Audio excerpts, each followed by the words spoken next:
قد قال الله تعالى في كلامه المجيد والفرقانه الحميد.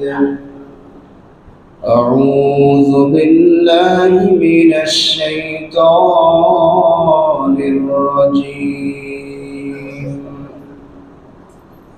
بسم الله الرحمن الرحيم.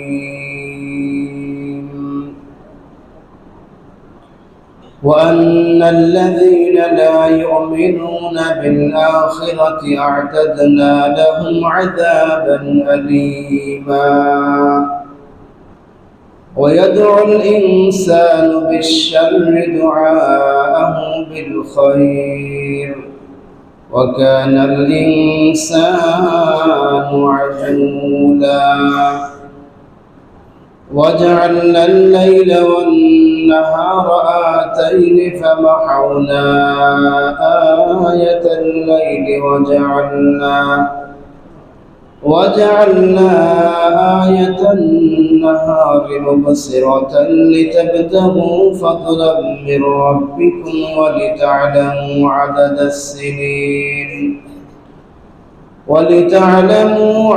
السنين والحساب وكل شيء فصلناه تفصيلا. وقال تعالى في شان حبيبه مخبرا وآمرا: إن الله وملائكته يصلون على النبي يا أيها الذين آمنوا صلوا عليه وسلموا تسليما. اللهم صل على محمد وعلى آل محمد كما صليت على إبراهيم وعلى آل إبراهيم إنك حميد مجيد. اللهم بارك على محمد وعلى آل محمد كما باركت على إبراهيم وعلى آل إبراهيم إنك حميد مجيد. সম্মানিত দিনদার পরহেজগার মুসলিমবৃন্দ, আসসালামু আলাইকুম ওয়া রাহমাতুল্লাহি ওয়া বারাকাতুহু। মহান আল্লাহ সুবহানাহু ওয়া তাআলার দরবারে অসংখ্য অগণিত শুকরিয়া জানাচ্ছি যে রব্বুল আলামিন মাহে রমাদানের আজকে শেষ জুমাতুল বিদাতে আপনাকে আমাকে আল্লাহ তাআলার ঘরে এসে সালাতুল জুমা আদায় করার উদ্দেশ্যে একত্রিত হয়ে বসার তৌফিক দিয়েছেন। পাশাপাশি মহাগ্রন্থ আল কোরআনে কারীম থেকে সংক্ষিপ্ত পরিসরে ধারাবাহিকভাবে কিছু কথা শোনার এবং বলার জন্য আমাদেরকে আল্লাহ তাআলা বাছাই করেছেন। এই জন্য আমরা আল্লাহ তাআলার দরবারে শুকরিয়া জানাচ্ছি, আলহামদুলিল্লাহ।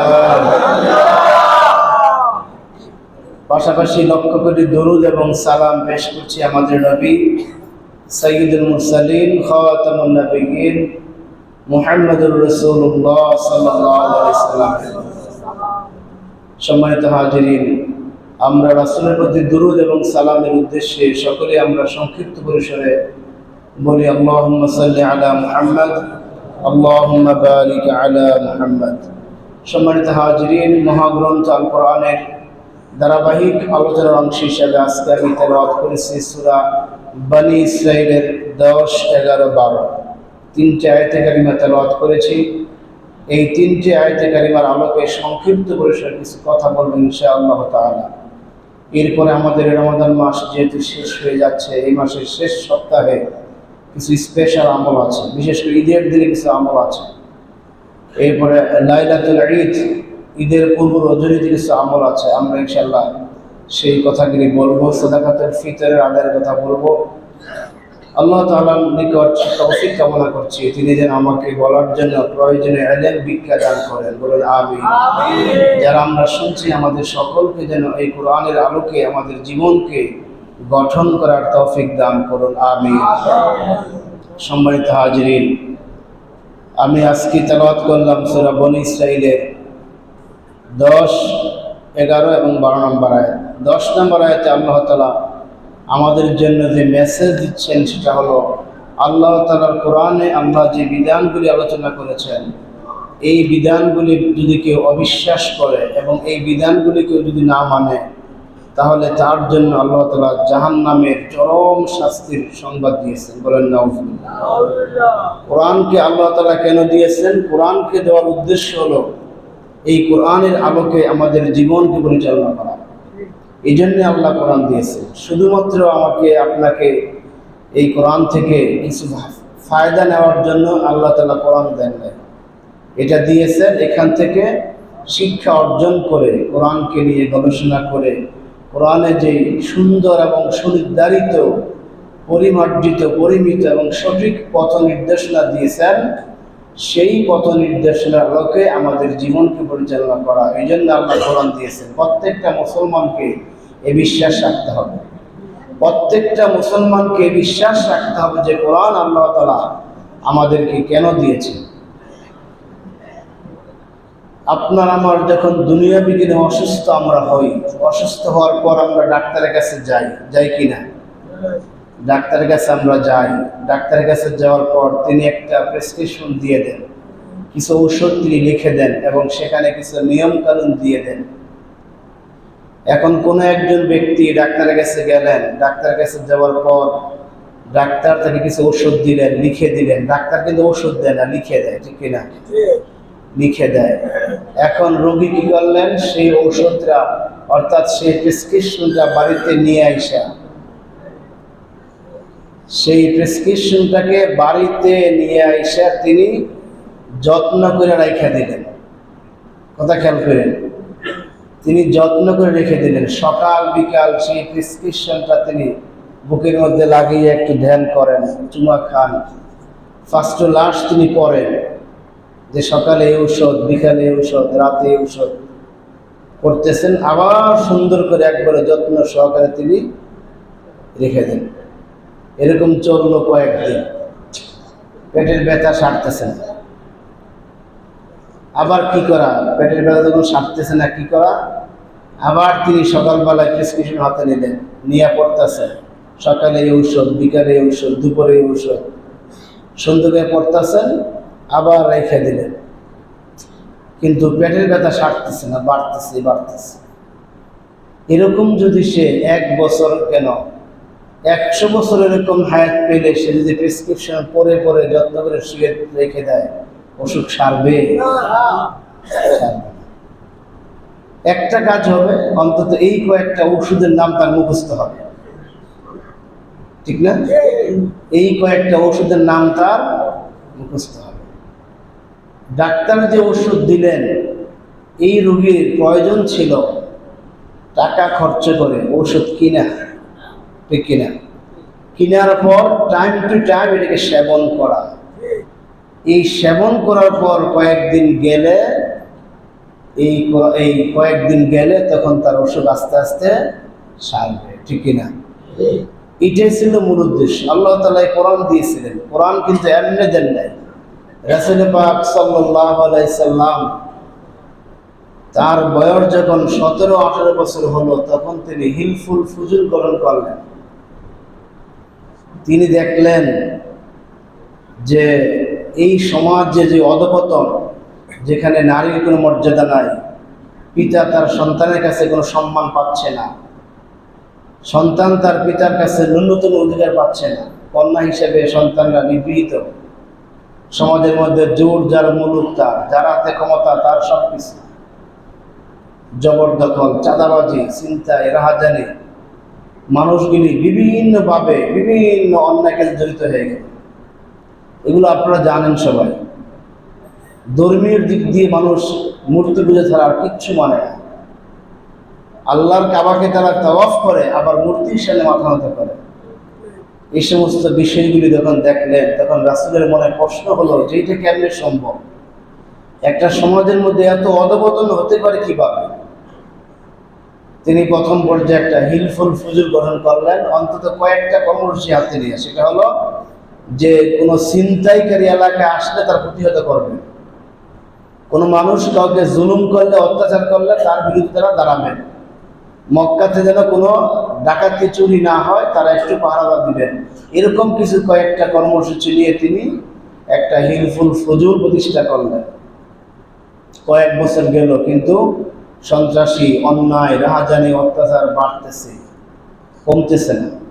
বয়স যখন 35, 36, 37, 38 হয়ে গেল, তখন তিনি আরো চিন্তায় ধ্যানে মগ্ন হয়ে গেলেন যে কি করা যায়, কিভাবে এই জাতিকে মুক্ত করা যায়। তিনি এই চিন্তায় লিপ্ত। ওয়াজাদাকা দাল্লান ফাহাদা, সূরা দুহাতে আল্লাহ বলতেছেন, হে রাসূল, আপনি মানুষকে সঠিক পথ দেখাবার জন্য কোনো পথ খুঁজে পাচ্ছিলেন না। আপনি একটা পথের সন্ধান করছিলেন, কিন্তু আপনি পথ খুঁজে পাচ্ছিলেন না। তখন তিনি চলে গেলেন হেরা গুহাতে, নির্জনে ধ্যানে চলে গেলেন। দেখি কিছু ধ্যানমগ্ন থেকে কিছু অর্জন করা যায় কিনা। তিনি সেই ধ্যানমগ্ন চলে গেলেন নির্জন হেরা গুহায়। তখন আল্লাহ তাআলা সেই পাপ মুক্ত জাতি গঠন করার জন্য, একটা সুন্দর সমাজ, ইনসাফপূর্ণ সমাজ বিনির্মাণের জন্য, দুনিয়ার জমিন থেকে সমস্ত পাপাচার উৎখাত করার জন্য আল্লাহ তাআলা এই লাইলাতুল কদরে কোরআন দিলেন। বলেন সুবহানাল্লাহ। এই কোরআন দিয়ে আল্লাহ তাআলা গোটা বিশ্ববাসীর ভাগ্যকে তিনি পরিবর্তন করে দিলেন। সুবহানাল্লাহ। তখন যদি কোরআন আল্লাহ না দিতেন, খেয়াল করেন, তখন যদি আল্লাহ কোরআন না দিতেন, আর ওই ধারাবাহিকতা যদি মানুষ চলে আসত, ওই ধারাবাহিকতা, ঈসা আলাইহিস সালাম যাওয়ার 500 বছর, 610 বছর পর কোরআন আসছে। ঈসা আলাইহিস সালামের যাওয়ার মৃত্যুর 550 বছর পর কোরআন আসছে। এই 550 বছরেই গোটা আরব কান্ট্রিতে কুরাইশ বংশের কয়েকটা লোক ছাড়া ভালো কোনো লোক সেখানে ছিল না। আর আরো 1500 বছর, তার মানে এই 2000 বছরে গোটা পৃথিবীটা কোরআন না আসলে একটা পশুর চারণ ক্ষেত্রে হয়ে যেত, ঠিক কিনা? বনের পশুগুলি যেরকম, একটা পশুর কাছে আর একটা পশু নিরাপদ নয়, বনের পশুরা যেরকম কোন ধর্মকর্ম মানে না, গোটা পৃথিবীতে একটা পশুর চারণ ভূমিতে পরিণত হতো যদি আল্লাহ তাআলা তখন এই কোরআন না দিতেন। কথা বুঝে আসছে কিনা? এই কোরআন তখন দেওয়ার কারণেই আজকে আমাদের মাথায় টুপি আছে। এই কোরআন দেওয়ার কারণেই আজকে আমরা আল্লাহকে ভয় করতে শিখেছি। এই কোরআন আসার কারণেই আমরা ইনসাফপূর্ণ, ভারসাম্যপূর্ণ জীবন আমরা পরিচালনা করতে আমরা শিখেছি। যদি কোরআন না আসতো তাহলে আমরা মানুষ হতাম, কিন্তু কোরআন যে খায়রুল উম্মাহ চেয়েছেন, উত্তম মানুষ চেয়েছেন, লাকাদ খালাকনাল ইনসানা ফি আহসানি তাকওয়িম, যে সর্বোৎকৃষ্ট মানুষকে আল্লাহ সৃষ্টি করেছেন, ওই উৎকৃষ্টতা আমাদের মধ্যে আসতো না। সম্মানিত হাজিরিন, এই কোরআনে আল্লাহ তাআলা সূরা বাকারা থেকে সূরা নাস পর্যন্ত যে আয়াতে কারিমাগুলি দিয়েছেন, এই প্রত্যেকটা আয়াতে কারিমার প্রতি ঈমান আনা আমাদের জন্য ফরজ নাকি নফল? ফরজে কিফায়া না, ফরজে আইন, মানতে হবে। কারণ ঈমানের যে 7টা মৌলিক বিষয় আছে, আমানতু বিল্লাহি ওয়া মালাইকাতিহি ওয়া কুতুবিহি, ঈমানের যে 3 নাম্বার পয়েন্ট, রুকুন, আরকানুল ঈমানের যে 3 নাম্বার রুকুন, সেখানে কিন্তু আমরা স্বীকার করি ওয়া কুতুবিহি, আল্লাহর পক্ষ থেকে যত কিতাব নাজিল করা হয়েছে সমস্ত কিতাবকে আমরা বিশ্বাস করি, করতে হবে। আল্লাহ বলতেছেন এই সমস্ত কিতাবের মধ্যে কোরআন হলো সর্বশেষ এবং সর্বশ্রেষ্ঠ কিতাব। এখানে আমি যে আয়াতে কারিমা দিয়েছি, এই আয়াতে কারিমার মধ্যে যদি কেউ বিশ্বাস না করে, আন্নাল্লাযীনা লা ইউমিনুনা বিল আখিরাতি আ'তাদনা লাহুম আযাবান আলীমা, আল্লাহ বলতেছেন এই কোরআনে আমি যত আয়াত দিয়েছি, এই সমস্ত আয়াতগুলি যদি কেউ অস্বীকার করে, না মানে, এবং আখিরাতকে যদি কেউ বিশ্বাস না করে, তাহলে তার জন্য রয়েছে আযাবান আলীমা, কঠিন শাস্তি রয়েছে। বলেন নাউযুবিল্লাহ। সূরা আল ইমরানে বলা হয়েছে ওয়াবাশশিরহুম আযাবুন আলীম, এদেরকে আপনি একটা আযাবের সুসংবাদ দান করুন। বলেন নাউযুবিল্লাহ। 3 প্রকার ব্যক্তির কথা বলা হয়েছে। ইন্নাল্লাযীনা ইয়াকফুরুনা বিআয়াতিল্লাহ, 1 নাম্বার ব্যক্তি হলো যারা নিঃসন্দেহে আল্লাহর আয়াতগুলিকে অস্বীকার করে, কুফরি করে, ইয়াকফুরুনা বিআয়াতিল্লাহ, আল্লাহর আয়াতগুলো মানে না, কুফরি করা আয়াতের সাথে। কুফরি হলো দুই প্রকার। এক প্রকার কুফরি হলো সরাসরি অস্বীকার করা, আরেক প্রকার কুফরি হলো এটাকে অন্তরে বিশ্বাস ঠিকই রাখে, মুখে মুখে ঠিকই বিশ্বাস রাখে, কাজে বাস্তবায়ন করে না, এটা একটা কুফরি। মান তারাকা সালাতা মুতাআম্মিদান ফাকাদ কাফারা, রাসূল বলেছেন যে ব্যক্তি ইচ্ছা করে নামাজকে ছেড়ে দিল সে যেন কাফের হয়ে গেল। বলেন নাউযুবিল্লাহ। তো নামাজ যেরকম ফরজ, রোজা রাখা তো ফরজ, এখন কেউ যে রোজা ছেড়ে দেয় তাহলেও সে তো আমলগত কুফরি করলো। একটা কাফের রোজা রাখে না, একটা মুসলমান রোজা না রাখতে পারে না, পারে নাকি? পারে না। সুতরাং আজকে যারা বেরোজাদার আমরা দেখি রাস্তায় বের হলে, রাস্তায় দোকানপাটে আমরা বের হলে দেখি, আমার ব্যক্তিগত একটা অ্যানালাইসিস আমি দেখেছি, শতকরা মাত্র 10 জন ব্যক্তি রোজা রাখে, শতকরা মাত্র 10 জন ব্যক্তি রোজা, আর বাকি সবগুলি বেরোজাদার।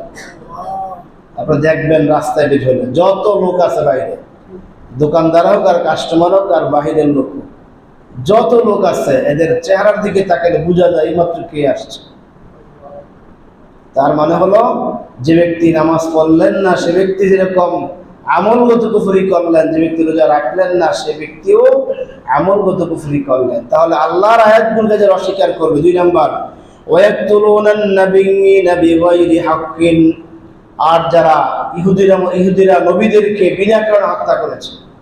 ইহুদি জাতির একটা বড় দোষ ছিল, তারা নবীদেরকে হত্যা করত, কারণ নবীরা যে বিধান নিয়ে আসতো ওই বিধানটা তাদের ভালো লাগতো না, মনমত হতো না, লা তাহওয়া আনফুসাহুম, তাদের মনোভূত হতো না।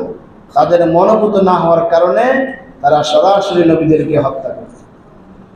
3 নাম্বার ওয়ায়ামুরুনা বিল ওয়ায়াকতুলুনা আল্লাযিনা ইয়ামুরুনা বিল কিসতি মিনান নাস, 3 নাম্বার দোষ হলো যারা ন্যায় ইনসাফের আদেশ করে, পয়গম্বরদের দেখানো নীতি অনুযায়ী জাতিকে পরিচালনা করার স্বপ্ন দেখায়, তাদেরকে হত্যা করে। এটা ইহুদিরাও করতো, বর্তমান মুসলমানরা এই কাজটা করছে। বিগত এই 14-15 বছরে বাংলাদেশে হাজার হাজার আলেমকে জেলখানায় বন্দী করা হয়েছে, ফাঁসিতে ঝুলিয়ে হত্যা করা হয়েছে। এদের কি দোষ ছিল? এদের দোষ ছিল যে ইয়ামুরুনা বিল কিসতি, তারা মানুষকে একটা সুন্দর সমাজ, কিস্তুন শব্দের অর্থ হলো ন্যায় ইনসাফপূর্ণ একটা সমাজ, কোরআনের একটা সমাজ উপহার দেওয়ার জন্য একটা কর্মসূচি থ্রো করেছিল। আল্লামা সাঈদী সাহেবের কি দোষ ছিল? তিনি সারা জীবন এই কোরআনের কথা বলেছেন, একটা ইনসাফপূর্ণ ন্যায় ভিত্তিক সমাজ চেয়েছেন, কোরআনের সমাজ চেয়েছেন। যেই কোরআনের সমাজ, কোরআন দিয়ে রাসূল পাক সাল্লাল্লাহু আলাইহি সাল্লাম মদিনাকে পরিচালনা করেছিলেন, এরকম একটা কোরআনের সমাজ চেয়েছিলেন আল্লামা সাঈদী সাহেব। শহীদ মতিউর রহমান নিজামী সাহেব এরকম একটা স্বপ্ন দেখেছেন। আলী হাসান মোহাম্মদ মুজাহিদ এরকম একটা স্বপ্ন দেখেছেন যে এই দেশে কালেমার পতাকা উঠবে, এই দেশে রান্নাঘর থেকে সংসদ ভবন পর্যন্ত কোরআনের আইন দিয়ে গোটা জাতি চলবে, এমন একটা স্বপ্ন, এমন একটা কর্মসূচি, কর্মনীতি, কর্মপদ্ধতি তারা জাতির সামনে পেশ করেছিলেন। এই জন্যে তাদেরকে হত্যা করা হয়েছে, আর কোনো কারণ না, আর কোনো কারণ না, এই জন্য হত্যা করা হয়েছে। তাহলে সূরা আল ইমরানের যে 21 নম্বর আয়াতে আল্লাহ বলতেছেন ওয়ায়াকতুলুনা আল্লাযীনা ইয়ামুরুনা বিল কিসতি মিনান নাস, মানুষদেরকে ন্যায় সঙ্গত কাজে আহ্বানকারীদেরকে যারা হত্যা করবে, ফাবাশশিরহুম বিআযাবিন আলীম, এদেরকে আপনি কঠিন শাস্তির সংবাদ দিন। বলেন নাউযুবিল্লাহ। কঠিন শাস্তির সুসংবাদ দিন বলা হয়েছে। সুসংবাদ বলা হয় শাস্তির না পুরস্কারের, কিন্তু আল্লাহ তাআলা এখানে তিরস্কারমূলক শব্দ ব্যবহার করে এখানে বলেছেন এই সমস্ত মানুষগুলাকে আপনি জাহান্নামের সংবাদ দিন।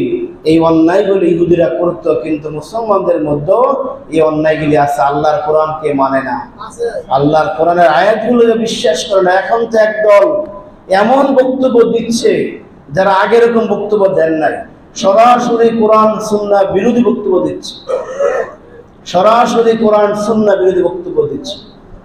কি উদ্দেশ্যে তারা বক্তব্য দিচ্ছেন জাতি সেগুলো বুঝে, কিন্তু যে উদ্দেশ্যে বক্তব্য দিচ্ছেন এই দুনিয়ার ক্ষমতা ক্ষণস্থায়ী, দুনিয়ার ক্ষমতা ক্ষণস্থায়ী, দুনিয়ার ক্ষমতা সুখ এগুলো একটাও স্থায়ী না, যে কোনো মুহূর্তে নিঃশেষ হতে পারে। পারে কিনা? ফেরাউনের চাইতে ক্ষমতাধর ব্যক্তি পৃথিবীতে আর কেউ আসবে না। এমন ক্ষমতাধর আল্লাহ তাকে ক্ষমতা দিয়েছিলেন, তার ইশারায় সাগরের ঢেউ চেঞ্জ হইতো, পরিবর্তন হইতো। সুবহানাল্লাহ। ফেরাউনকে আল্লাহ এত ক্ষমতা দিয়েছে। আপনার আমাদের দেশের নেতাজির ক্ষমতা কতটুকু? সমুদ্রের ঢেউকে তিনি থামাইতে পারতেন, এমন ক্ষমতা আল্লাহ দিয়েছে। এই নমরুদ 2টা শকুনকে ব্যবহার করে আকাশে উড়েছে। সুবহানাল্লাহ। এই ক্ষমতা আল্লাহ দিয়েছেন। 2টা শকুন পেলে পাল ছিল সে। এই 2টা শকুনের নিচে, পায়ের নিচে সে মাছা বেঁধে সেখানে বসেছে, আকাশ সফর করেছে। সুবহানাল্লাহ। এরকম ক্ষমতা তাদেরকে আল্লাহ দিয়েছিলেন। তারা কি টিকতে পেরেছেন? সুতরাং আপনি 3.5 দিনের ক্ষমতার জন্য এখন কোরআনের বিপক্ষে কথা বলছেন। কোরআনের এই আয়াত বলে আপনার জন্য আল্লাহ তাআলা এই জাহান্নামের শাস্তি নির্ধারণ করে রেখেছেন। বলেন নাউযুবিল্লাহ।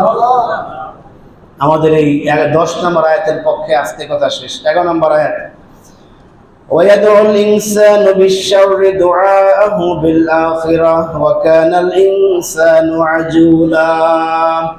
এই আয়াতে আল্লাহ তাআলা আমাদের চিরচরিত্র, স্বভাবজাত চরিত্রের কথা বলতেছেন, যে মানুষ, এই পৃথিবীর মানুষগুলি তাদের বোকামির কারণে, তাদের নির্বুদ্ধিতার কারণে তারা এমনভাবে দ্রুত একটা অকল্যাণ কামনা করে, যেভাবে কল্যাণ কামনা করার দরকার ছিল। একটা সামান্য বিপদে পড়লে সে হতাশ হয়ে যায়।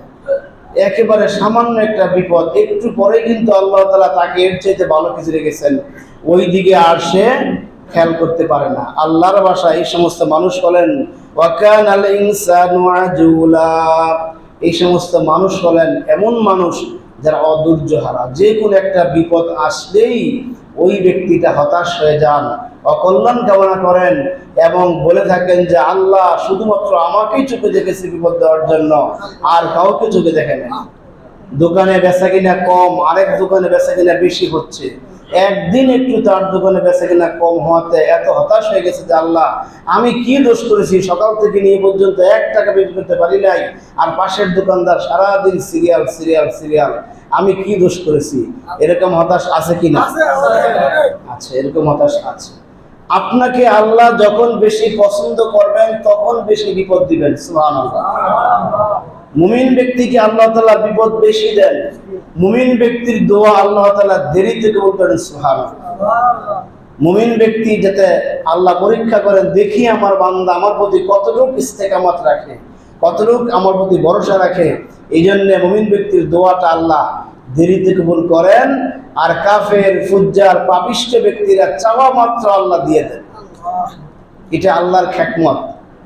আপনার কাছে একটা ফকির আসলো ভিক্ষার জন্য।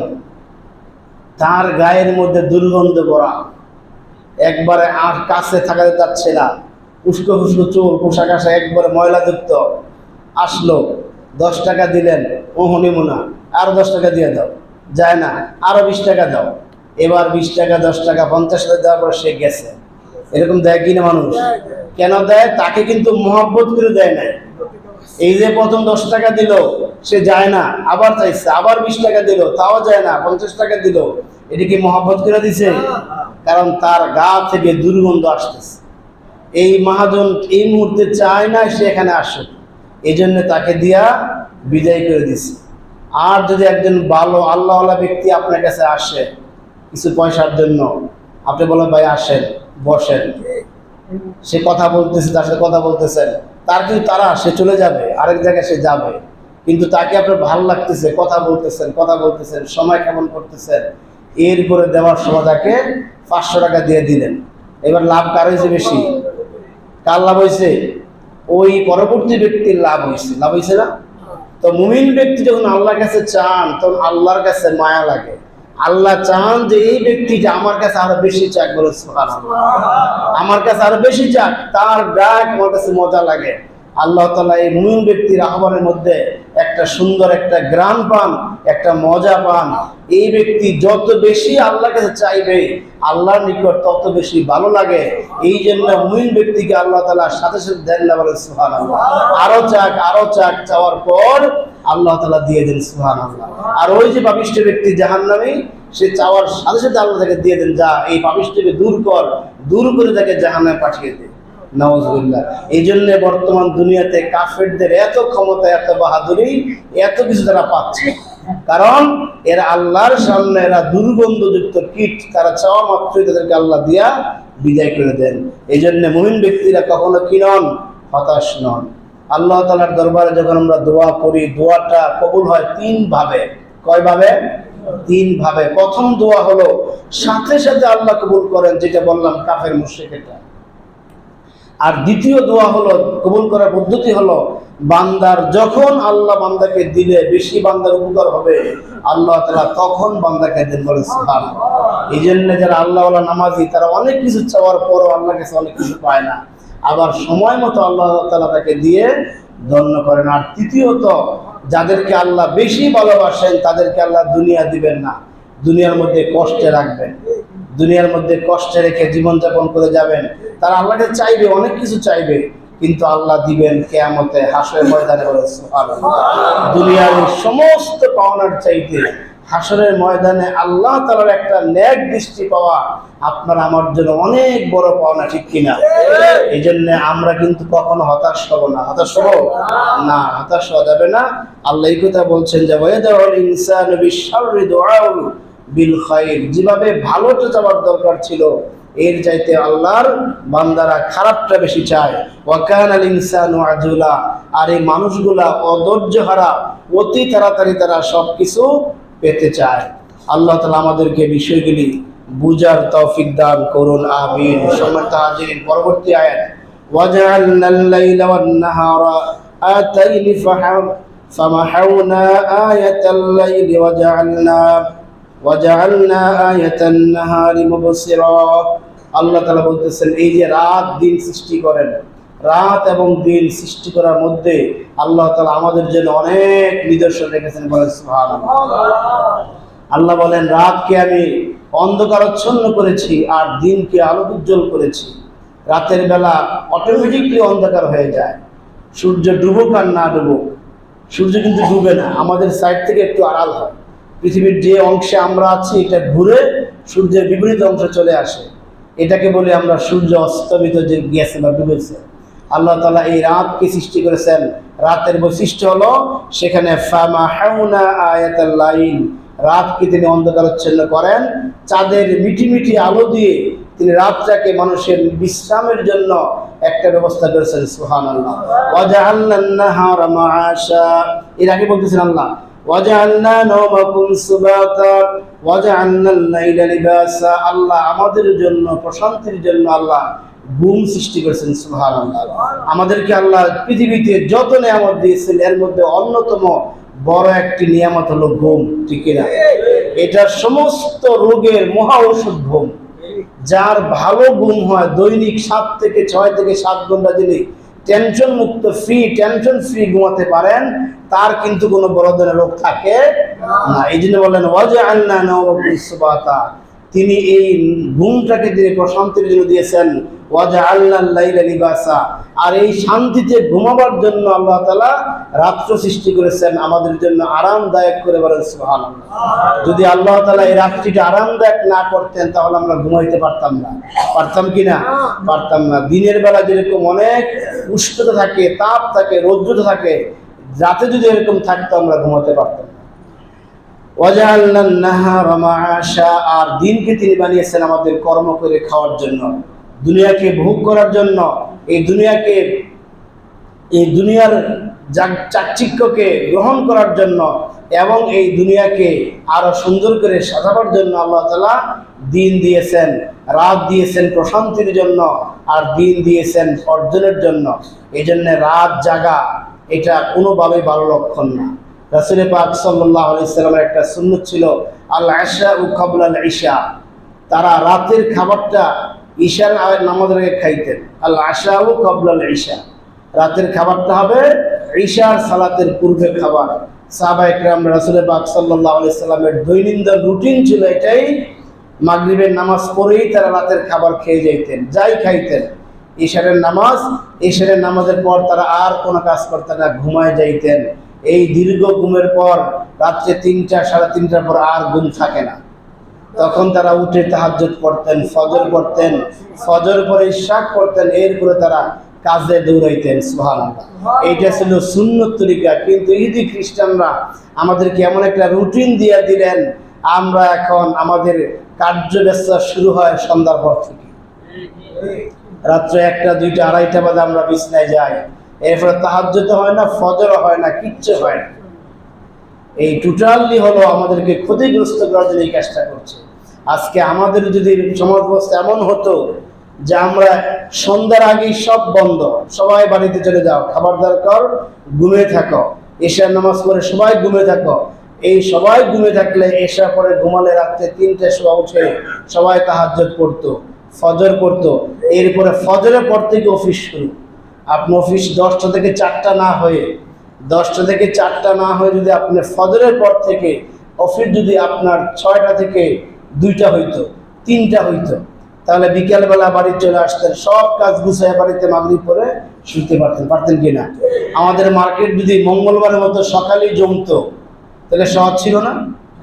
মঙ্গলবার কিন্তু সবাই সকালে আসেন কিনা? আসে। এরকম অভ্যাস হলে সবাই আসতে পারত। কিন্তু এই যে সিস্টেমগুলো ইহুদি খ্রিস্টান আমাদেরকে চালু করে দিয়েছেন, যাতে আমরা মৌলিক কল্যাণ থেকে দূরে থাকি। বলেন নাউজুবিল্লাহ। সম্মানিত হাজির, এইভাবে আল্লাহ তাআলা বলতেছেন, এই রাত এবং দিনকে আমি এরকম সৃষ্টি করেছি লিতা'তাদু আদাদা সিনিনা ওয়াল হিসাব, বছর মাস দিনকে হিসাব করার জন্য। যদি রাত দিন আল্লাহ তাআলা একটা পরিমাণ মতো না দিতেন, 12 ঘন্টা 13 ঘন্টা একটা পরিমাণ না দিতেন, তাহলে আমরা সপ্তাহ হিসাব করতে পারতাম না, মাস হিসাব করতে পারতাম না, বছর হিসাব করতে পারতাম না। পারতাম কি না? পারতাম না। পৃথিবীর যে সমস্ত দেশে এরকম 24 ঘন্টার মধ্যে 13-14 ঘন্টা না, এরা একাধারে আপনার এই 20-22 ঘন্টা সূর্যের আলো পায়, 2-2.5 ঘন্টা রাত্র হয়, তাদের জীবনচক্র কিন্তু অত্যন্ত জটিল এবং কঠিন। তাদের জীবনচক্র অত্যন্ত জটিল এবং কঠিন। আল্লাহ তাআলা ওইটাকে বাদ দিয়ে আমাদের জন্য যাতে আমরা দিন গুনতে পারি, বছর গুনতে পারি, এই জন্য আল্লাহ তাআলা রাত এবং দিন এই দুইটা একসাথে করেছেন। এখান থেকে আল্লাহর কুদরত শিখার জন্য আল্লাহ বলতেছেন, হুয়াল্লাযী জাআলাল লাইলা ওয়ান নাহারা খিলফাতান লিমান আরাদা ইয়াযাক্কারা আও আরাদা শুকুরা। যারা আল্লাহর এই বিষয় নিয়ে গবেষণা করতে চায় এবং যারা আল্লাহর কৃতজ্ঞ বান্দা হতে চায়, তাদের জন্য আল্লাহ তাআলা এই রাত ও দিনের যে আবর্তন রয়েছে, রাতের পর দিন, দিনের পর রাত, একটার সাথে আরেকটা কোনো অমিল নাই, একটার সাথে আরেকটা কোনো গরমিল নাই। এখন থেকে 2000 বছর আগের যদি আপনি ক্যালেন্ডার আবিষ্কার করতে পারেন, তখনও দেখবেন যে আজকে 28শে মার্চে আজকে সূর্যাস্ত হবে 6টা 10। এখন থেকে 2000 বছর পূর্ব এই 28শে মার্চ সূর্যাস্ত এই 6টা 10 ছিল। এরকম কখনোই আল্লাহ তাআলার এই নিয়ম ব্যতিক্রম হয় নাই। এটি আল্লাহকে চিনার জন্য, গবেষণা করার জন্য আল্লাহ এইসব দিয়েছেন। ওয়া কুল্লা শাইইন ফাসসালনাহু তাফসীলা, সব কিছু আল্লাহ তাআলা পৃথক পৃথক করে দিয়েছেন। রাতের সাথে দিন মিশবে না, দিনের সাথে রাত মিশবে না, কিন্তু আমরা মানুষ সবগুলা গোলায় ফেলি। আমরা রাতের কাজকে দিনে নিয়ে যাই, দিনের কাজকে আমরা রাতে নিয়ে আসি। এইটা আমাদের কখনো উচিত নয়। এটা মারাত্মক স্বাস্থ্য ঝুঁকি।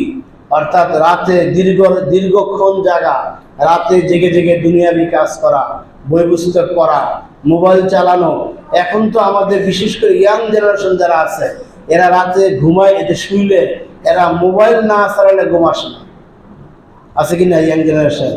এরা এই মোবাইলের পিছনে ফেরে রাত 10টা 12টা 1টা 2টা বেজে যায়, যার ফলে এরা নির্ঘুমের মধ্যে আছে। এই ইয়াং জেনারেশন দেখবেন তাদের বয়স 40 লাগবে না, 30-32 হলে চোখের আলো শেষ, কানের শ্রবণ শক্তি শেষ, শারীরিক যৌবন শক্তি শেষ। এই 3টে শক্তি শেষ হয়ে যাবে, 40 লাগবে না। আমাদের তো অন্তত 45-46 চশমা নিচ্ছে, এরা 45-46 লাগবে না। এদের বয়স যখন 28-29-30 হবে, চশমা ছাড়া পড়তে পারবে না। এর মূল কারণ হলো রাত্রি জাগরণ। এই রাত্রি জাগরণ অন্যায়ভাবে জাগরণ। আপনার আমলের মাধ্যমে জাগরণ করলে আপনার সব কিছু আল্লাহ বাড়ায় দিবে। তাহাজ্জুদের মাধ্যমে, কোরআন তেলাওয়াতের মাধ্যমে, জিকিরের মাধ্যমে, তালিমের মাধ্যমে, সব বেদারির মাধ্যমে রাত্রি কাটান, আল্লাহ বরকত দিবে। কিন্তু এরকম মোবাইল চালাইয়া রাত্রি কাটালে, নির্ঘুম করলে চোখের আলো শেষ, কানের শোনা শেষ, হার্ট শেষ, লিভার শেষ, কিডনি শেষ, পরে আসবে অকাল মৃত্যু আসবে। এই জন্য আমাদের প্রত্যেকের উচিত আমাদের সন্তানদেরকে এই নিয়ন্ত্রণে নিয়ে আসা, এই রাত্রি জাগরণের যে মোবাইলের যে বদভ্যাস, এখান থেকে নিয়ন্ত্রণে নিয়ে আসা। আল্লাহ তাআলা আমাদেরকে বুঝার তৌফিক দিন, আমিন। সম্মানিত হাজিরিন, আমরা যে মাসটি শেষ পর্যায়ে আসলাম, আর মাত্র 2 দিন বাকি সর্বোচ্চ। আজকে যে 29, আজকে 27তম, 28, 29, 30। যদি এই রমাদান মাস 30 দিনে পূর্ণ হয়, তাহলে আমরা আর 3 দিন পাচ্ছি। কি বলেন? এই 3 দিন পর আমাদের এই মাসের বরকত আর থাকবে না, এরপরে শাওয়াল মাস চলে আসবে। এই রমাদান মাসটিকে আল্লাহ তাআলা আমাদেরকে বিশেষ উপহার দিয়েছিলেন, আমাদেরকে জান্নাতে উপযুক্ত করার জন্য। রমজ শব্দের শাব্দিক অর্থ হলো একেবারে ভস্মিত করে দেওয়া। আগুন যেরকম জ্বালিয়ে পুড়িয়ে একবারে ছাই করে দেয়, কিচ্ছু অবশিষ্ট থাকে না। কোথাও যদি আগুন লেগে যায় এবং সেগুলা যদি সময় মতো নিবানো না যায়, তখন সেই আগুনে তার মধ্যে যা ছিল সব পুড়ে ছারখার হয়ে যায়, হয় কিনা? এরকম অগ্নিকাণ্ড আমরা বহুত দেখেছি যে কিচ্ছু নাই, সবগুলা ছাই হয়ে গেছে। এই রমজ শব্দের অর্থ হলো, এই রমাদান শব্দের অর্থ হলো একবারে সব কিছুকে ছাই করে দেওয়া। সুবহানাল্লাহ। অর্থটা কিন্তু শুনতে একটু ভালো মনে হয় না। এটা কেমন অর্থ দেয়? ছাই করে দেয়, পুড়ে দেয়, একটা সন্ত্রাসী ভাব মনে হয়। এটা কি ছাই করে? প্রশ্ন আছে না? আপনার আমার ভিতরে যে লোভ, লালসা, কামক্রোধ, মোহ, এই যে কয়েকটা অনৈতিক গুণ, দোষ ছিল, এই রমাদানের কারণে এই অনৈতিক দোষগুলি এমন ভাবে জ্বালিয়ে পুড়ে ছাই করে দিয়েছে, যেমন কোন কাঠকে আগুনে একবারে আঙ্গার করে দিয়ে যাবে। সুবহানাল্লাহ। আপনি 1 মাস সিয়াম সাধনা করেছেন, আপনার ভিতরে লোভ ছিল, দুনিয়াবি লোভ ছিল। এই 1 মাস সিয়াম সাধনার পর আপনার লোভ একেবারেই শেষ হয়ে গেছে, এখন কোনো লোভ নাই। সুবহানাল্লাহ। আপনার ভিতরে গীবত বলার একটা প্রবণতা ছিল, অহংকার করার একটা প্রবণতা ছিল। এই 1 মাস সিয়াম সাধনার কারণে এই গীবত, এই মিথ্যা, এই অহংকার, মানুষকে ধোঁকা দেওয়া, চুরি, ছিনতাই, রাহাজানি, চাঁদাবাজি, এরকম যত অন্যায় কাজ আপনার ভিতরে লালিত ছিল, এই সবগুলিকে রমাদানের সিয়াম একবারে জ্বালিয়ে পুড়িয়ে ছাই করে দেওয়ার জন্য আল্লাহ তাআলা এই রোজা দিয়েছেন। বলেন সুবহানাল্লাহ। এখন প্রশ্ন হলো, যদি কারোর মধ্যে সেই আগের বদভ্যাস এখনো থাকে, তিনি আগেও চুরি করতেন, এখনো চুরি করেন, আগেও চাঁদাবাজি করতেন, এখনো চাঁদাবাজি করেন, আগেও তিনি অনৈতিক কাজে লিপ্ত ছিলেন, এখনো করেছেন, আবার কিন্তু রোজা রাখছেন, তাহলে বুঝতে হবে এই রমাদান তার কোনো ফায়দা দিতে পারে না। বলেন নাউজুবিল্লাহ। সম্মানিত হাজিরিন, এই রমাদান মাস থেকে আমরা যারা ফায়দা নিতে পেরেছেন আলহামদুলিল্লাহ, আর যারা পারি নাই তাদের জন্য দুর্ভোগ ছাড়া আর কিছুই করার নাই। রাসূল পাক সাল্লাল্লাহু আলাইহি ওয়াসাল্লাম সেই হাদিসে আমিন বলেছিলেন, যেই হাদিসে জিবরাইল এসে বলেছিলেন, আপনার উম্মতের মধ্যে যারা রমাদান পেল, যে রমাদানকে আল্লাহ দিলেন তার গুনাহগুলিকে ছাই করার জন্য, পুরে নিঃশেষ করে দেওয়ার জন্য, যে রমাদান মাসকে আল্লাহ তাআলা বিশাল বরকত দিয়েছিলেন, যে রমাদান মাসে একটা আমলকে 70টা 700 গুণ পর্যন্ত বাড়িয়ে দিয়েছিলেন, যে রমাদান মাসে শয়তানকে শিকল দ্বারা আটকে রাখা হয়েছিল, যে রমজান মাসে কল্যাণ করলেই লাভ ছিল, লাভ ছিল, এত সুযোগ সুবিধা পাওয়ার পরও যে ব্যক্তি সেই কল্যাণ হাসিল করতে পারলো না, এই ব্যক্তি ধ্বংস হোক, এই যৌক্তিক দোয়াতে রাসূল পাক সাল্লাল্লাহু আলাইহি ওয়াসাল্লাম আমিন বলেছিলেন। সম্মানিত হাজিরিন, যারা আমরা এই মাসটাকে যথাযথভাবে কাজে লাগাইতে পেরেছি, তাদের জন্য সুসংবাদ, জান্নাতের সুসংবাদ। জান্নাতের রাইয়ান নামক স্পেশাল একটা গেট রয়েছে, যেই গেট দিয়ে বিশেষ একটা জায়গায় প্রবেশ করে আল্লাহর দিদার লাভ হবে। ওই রাইয়ান নামক গেট দিয়ে বিশেষ জায়গায় যারা আমরা যেতে পারবো, এমন যোগ্যতা যাদের হাসিল হয়েছে, তাদের জন্য সৌভাগ্য। আর যারা পুরাকাফল হাসিল হয় নাই, তাদের জন্য দুর্ভাগ্য, আফসোস আর কিছু নয়। আরো 3টি দিন বাকি আছে। আল্লাহ তাআলার দরবারে যদি আমরা ওইভাবে ধর্ণা দিতে পারি, কান্নাকাটি করতে পারি, আল্লাহ তাআলা মাফ করবেন, ঠিক কিনা? এই রমাদান মাসে একটা বিশেষ দোয়া আল্লাহ রাসূল সাল্লাল্লাহু আলাইহি ওয়াসাল্লাম আম্মা জান আয়েশা রাদিয়াল্লাহু তাআলাকে শিক্ষা দিয়েছিলেন, আল্লাহুম্মা ইন্নাকা আফুউন, হে আল্লাহ আপনি ক্ষমাশীল, তুহিব্বুল আফওয়া, এই ক্ষমা করাকে আপনি পছন্দ করেন, ফাফু আননি, সুতরাং আপনি আমাকে মাফ করে দেন। সুবহানাল্লাহ। এর চেয়ে উত্তম দোয়া কি হতে পারে যে আল্লাহ আপনি যেইটা ভালোবাসেন আমি ওইটাই চাচ্ছি। আপনি যেটা ভালোবাসেন পাবলিককে দেওয়ার জন্য কি ভালোবাসেন? আফুন, আপনি মানুষকে ক্ষমা করতে ভালোবাসেন। আল্লাহ আপনার সেই ভালোবাসার জিনিসটাই আমি চাচ্ছি, যেটা আপনি মানুষকে দেওয়ার জন্য রেখেছেন, যেই বস্তুটা আপনি মানুষকে দেওয়ার জন্য রেখেছেন, ক্ষমা, এই ক্ষমাটা আমি চাচ্ছি। দয়া করে আল্লাহ আপনি আমাকে ক্ষমা করে দেন। আমাকে যদি আপনি ক্ষমা না করেন, এর রমাদান মাস পাওয়ার পরও যদি আমি ক্ষমাপ্রাপ্ত না হই, শয়তান খুশি হবে। আল্লাহ, আপনি কি চান যে শয়তান খুশি হোক? এটা কি আল্লাহ চায়? আল্লাহ কখনো চায় না শয়তান খুশি হোক। কিন্তু আপনি যদি আমাদের নির্বুদ্ধিতার কারণে শয়তানকে খুশি করাই, তাহলে এই দোষ কিন্তু আল্লাহর না। সম্মানিত হাজির, এই জন্য আসুন এই রমাদান মাস থেকে আমরা যা শিখলাম তা যেন আমরা ধরে রাখতে পারি। আপনি ভিটামিন জাতীয় খাবার খাইলেন, ওষুধ খাইলেন, ভালো ভালো খাবার খাইলেন, ওষুধ খাইলেন, খাওয়ার পর সাথে সাথে বমি করে ফালায় দিলেন, ওষুধে কাজে আসবে? কাজে আসবে না। এই রমাদান মাসের শিক্ষাটা অর্জনটা যেন আমাদের এরকম ঔষধের মতো বমি না হয়। অর্থাৎ রমজান মাস চলে গেল, শয়তান ছাড়া পেল, পাওয়ার সাথে সাথে আবার এই রমাদান মাসের আগে আমরা যে অন্যায় কাজ করতাম, আবার সেই অন্যায় কাজ করলাম। এই এক মাসের শিক্ষাকে আমরা বাদ দিলাম। এক মাস আমরা কি শিখছিলাম? চরম ধৈর্য শিখেছি আমরা। একটা মানুষ একটা ক্ষুধার্ত অবস্থায় মানুষের মন মেজাজ খারাপ থাকে, যখন ক্ষুধা লাগে মন মেজাজ কি থাকে? খারাপ থাকে। এই খারাপ অবস্থায় আমরা চরম ধৈর্যশীল ছিলাম। আমরা আল্লাহর ভয়ে যাবতীয় অন্যায় কাজ ছেড়েছিলাম। দুনিয়ার কেউ দেখবে না খাইলে আমরা খাই নাই। আমরা রুটিন ওয়ার্ক, দৈনিক নামাজ পড়েছি, ফজর, জোহর, আসর, মাগরিব, এশা জামাতের সাথে করেছি, ইফতার করেছি রুটিন মাফিক, তারাবি করেছি আমরা রুটিন মাফিক, আবার ভোর রাত্রে তাহাজ্জুদ পড়েছি, আবার টাইম টু টাইম সেহরি খেয়েছি, টাইম টু টাইম ফজর নামাজ পড়েছি। এই যে একটা ভাব গাম্ভীর্যপূর্ণ এক মাস আমরা অতিবাহিত করলাম, এটা যেন আমাদের বমির মতো আমরা ফেলে না দেই, এটাকে আমাদেরকে ধরে রাখতে হবে। আমরা আল্লাহ নিকট তৌফিক কামনা করি, আল্লাহ যেন আমাদেরকে এটা ধরে রাখার তৌফিক দিন, আমিন। সম্মানিত হাজিরিন, সাদাকাতুল ফিতর সম্পর্কে গত জুমাতে আলোচনা করেছিলাম। এটা গরিবের হক। এই সাদাকাতুল ফিতর আপনি দিবেন নির্ধারিত পরিমাণ, যে পরিমাণ আপনার যে সামর্থ্য আছে ওই পরিমাণে আপনি দিবেন। যাকাত আমরা দিচ্ছি, অনেকে যাকাত দিচ্ছেন, অনেকে দিবেন, বাকি আছে দিবেন। ইসলামের প্রত্যেকটা আমল কবুল হওয়ার জন্য মৌলিক দুইটা শর্ত খেয়াল রাখবেন। আমরা যত আমল করি প্রত্যেকটা আমলের ইন্ডিভিজুয়ালি শর্ত আলাদা আলাদা আছে।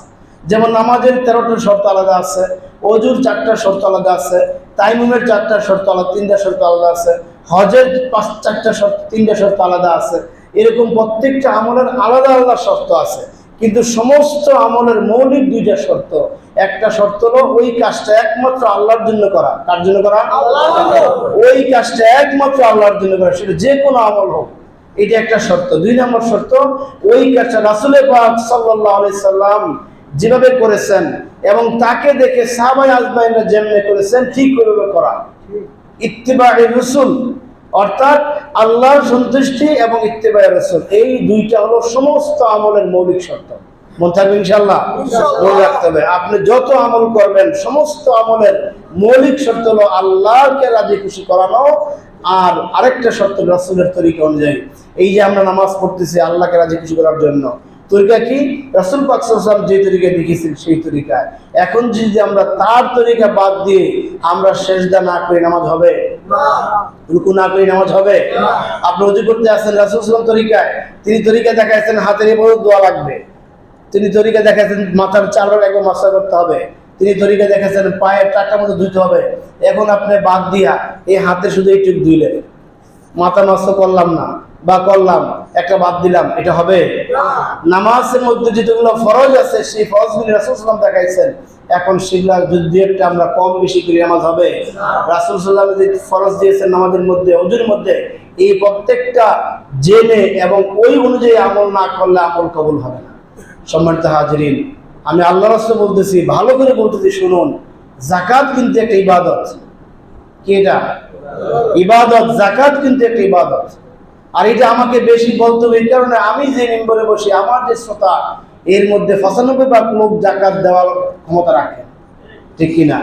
95% লোক যাকাত দেওয়ার ক্ষমতা রাখেন। আজকে আমার বলার কমতির কারণে যদি কেউ কিয়ামতের দিন বলেন যে আমাদের ইমাম সাহেব কিন্তু এই কথা বলে নাই, যে সেমাই ডাল চাল একত্রে করে যাকাত দিলে যাকাত আদায় হবে হবে না, এটা বলে নাই। শাড়ি লুঙ্গি ছিড়া দিলাম, এটা দিলে যাকাত হবে না, এটা বলে নাই। মন যা চাই তাই যে যাকাত দিলাম, এটা দিলে হবে না, এটা বলে নাই। আমি ওই জায়গা থেকে বলতেছি, আল্লাহর রাস্তায় বলতেছি আপনাদেরকে, আপনারা নামাজ যেরকম জেনে বুঝে শুনে করতেছেন, এটা একটা ইবাদত। যাকাতটাও আপনারা জেনে শুনে বুঝে করবেন। জাকাত ফরজ করেছেন, এটা হিসাবের একটা বিষয়। আপনাকে আল্লাহ যত সম্পদ দিয়েছেন, আপনার ব্যাংকে 20 লক্ষ টাকা আছে, এফডিআর আছে আরো 10 লাখ টাকা, 30 লাখ টাকা, ঘরের স্বর্ণ আছে 10 ভরি, এখানে ধরেন 1-12 লাখ টাকা, এরপরে আপনার দোকানের পুঁজি আছে আরো 50 লাখ টাকা, এই সব মিলে আপনার 1 কোটি টাকা হলো। এখন আপনি হিসাব করবেন 2.5%, আপনাকে 2.5%, 2.5 লক্ষ টাকা আপনাকে আলাদা রেখে এখান থেকে জাকাত দেওয়া লাগবে। 1 টাকা কম হলে জাকাত আদায় হবে না। কঠিন বিষয়, কিন্তু আমি কেন বলতেছি, এটা আমার দায়বদ্ধতা আছে তো বলতেছেন, 1 টাকা কম হলে জাকাত হবে না। আপনি যত আমলদার হন না কেন, কিয়ামতের দিন এই জাকাতের সম্পদগুলাকে বিষধর সাপে রূপান্তর করা হবে। বলেন নাউজুবিল্লাহ।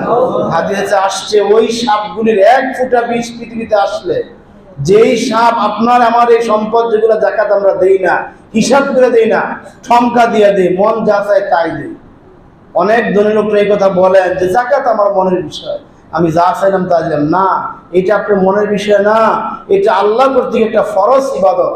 আপনাকে আল্লাহ সাহেবের মালিক বানিয়েছেন, মালের মালিক বানিয়েছেন, সেখান থেকে 2.5% গরিবকে দেওয়ার জন্য, ঠিক কিনা?